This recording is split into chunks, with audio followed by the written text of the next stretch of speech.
কালকে আমাদের Agartala rail station থেকে সন্ধ্যার সময় একজন ইন্ডিয়ান টাউটকে গ্রেপ্তার করা হয় আমাদের আগরতলা রেল স্টেশন থেকে।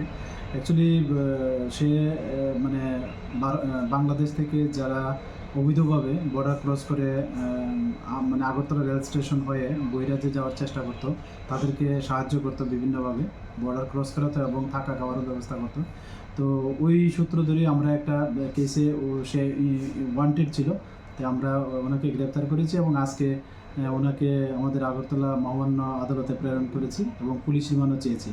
তো প্রাথমিক জিজ্ঞাসাবাদে সে কিছু লোকের নাম বলে, তো আমরা এগুলি সত্যতা যাচাই করছি এবং এই নামগুলি আমাদের যে বিএসএফের গোয়েন্দা দপ্তর আছে এবং আমাদের যে অন্যান্য সিস্টার এজেন্সি আছে সবাইকে এটা শেয়ার করেছি এবং আমরা দেখি এবং ওদেরকে আইডেন্টিফাই করে আমরা অবশ্যই তাদের আইনের আওতায় আনবো।